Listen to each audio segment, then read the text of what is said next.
Flander rolled down a hill and found a bag of money here. Then Homer also tumbled down. He was annoyed that Flanders was able to find the money, but Flanders finding this bag of money was actually thanks to him. That day, Flanders was working as a volunteer cleaner. Homer mocked him for always doing good deeds for the town, but never receiving any praise. Then he threw another piece of trash. The trash was blown up by the wind. Just as Flanders was picking up this piece of trash, he fell down the small hill and crashed headfirst into a dead tree. Dear Lord.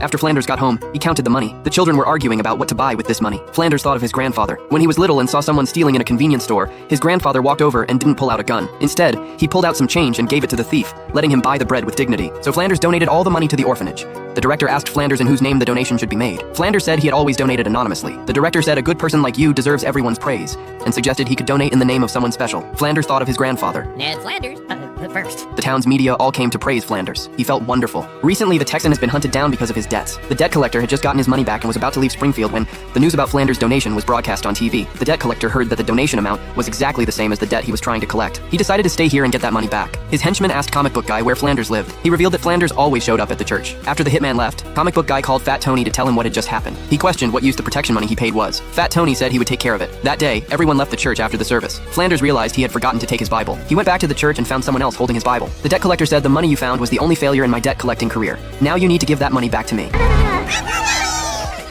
gone.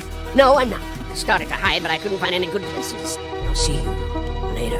The director invited Flanders to go on a date at the night market that evening. Homer happened to be there and had drunk too much. Watching Flanders on a date with a woman made him very upset. He said to Flanders, "You just bought everyone's love and admiration with your donation." The townspeople were very displeased with Homer's words. Willie threw him onto the drunkard skating rink. Marge didn't understand why Homer couldn't stand other people's generosity. Homer said that money should have been his. I fall out in kind all the time, and all I ever get is concussion is That night, the debt collector's henchman took Flanders' address and went to capture him, but he accidentally lost the address on the way, and Homer's doorstep was full of things marked with Flanders' name, so the hitman determined this was Flanders' house. While Homer was sleeping, the dog suddenly barked and ran out of the house. He followed it out.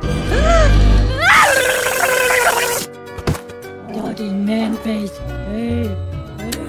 He was tased and brought before the debt collector. The debt collector said this wasn't Flanders. The henchman said Homer's wallet, wristband, and even his underwear all had Flanders' name on them. The debt collector told his henchman not to kill Homer yet. Meanwhile, Flanders had just finished his date with the director. The director invited him inside to see her home. Flanders saw the walls covered with wedding photos of Mel and the director. The director said they now don't interfere with each other's lives, but Flanders wouldn't allow himself to become an adulterer. He hurried home to confess to God. Then he received a call from the debt collector. He said Homer was with him. Bring the money within 24 hours or he would be killed, and no calling the police. At that moment, Marge came to Flanders saying Homer was missing. Flanders couldn't tell the truth, so he lied that Homer had gone out of town. Marge sensed something was wrong, so she searched everywhere for Homer. She encountered Fat Tony at a restaurant, who was there to avenge Comic Book Guy. Fat Tony told the debt collector to get out of Springfield.